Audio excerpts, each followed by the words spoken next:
স্ক্রিনের মধ্যে দেখুন একটা ডেট অফ বার্থ দেওয়া আছে, সেঞ্চুরি নাম্বারকে নেবেন না।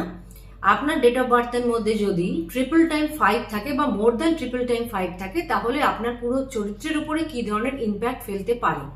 5-এর দশা নিয়ে আলোচনা করবো না, দশা টাইমিং অফ ইভেন্টকে বলছে, আমি জাস্ট ডেট অফ বার্থের মধ্যে যদি থাকে বাই বার্থ, তাহলে কি হতে পারে।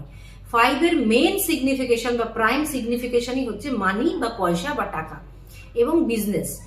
এদের জীবনের মধ্যে টাকা একটা বিরাট বড় জায়গা ক্রিয়েট করে থাকে। এরা হয় টাকা পয়সার ব্যাপারে অতিরিক্ত অবসেসড, অথবা টাকা পয়সার একেবারেই ফান্ড ম্যানেজ করে উঠতে পারে না। হাতে টাকা পয়সার ব্যাপারে হিউজ লস, অথবা টাকা পয়সার ব্যাপারে এক পয়সা খরচা করতে বা ওভার বার্গেনিং এদের জীবনে একটা বিরাট সমস্যা ক্রিয়েট করে ফেলে।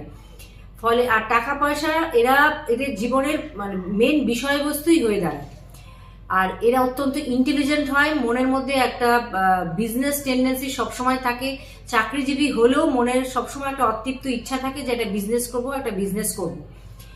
এরা অত্যন্ত অ্যাক্টিভ হয় এবং মেন্টালি কিছুটা রেস্টলেস হয়, ঘুমের খুব ডিস্টারবেন্স হতে পারে। 5 হচ্ছে নাম্বার অফ নার্ভাস সিস্টেম, আমাদের পুরো নার্ভাস সিস্টেমটাই হচ্ছে 5 রিলেট করে।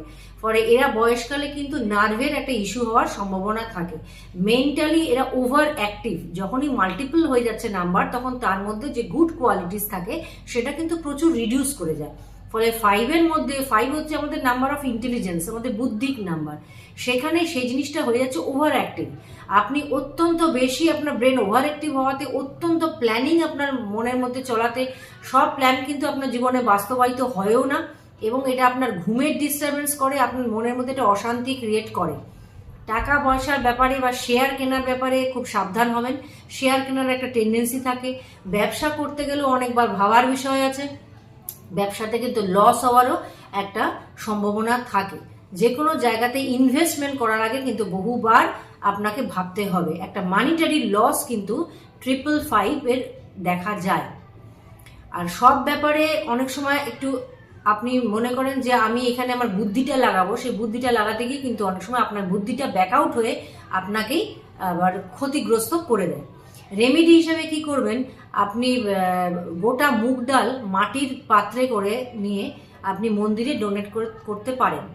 গণেশ মন্দিরে যেতে পারেন বা গণেশ বন্দনা করতে পারেন।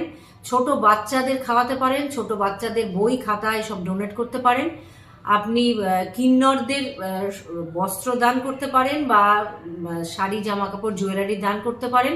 আর আপনার হরোস্কোপ দেখে তবে আপনি, যদি বুধের পজিশন ঠিকঠাক থাকে, তাহলে আপনি পান্না পড়তে পারেন। এই কটা সিম্পল রেমেডি আপনি ব্যবহার করতে পারেন নিজের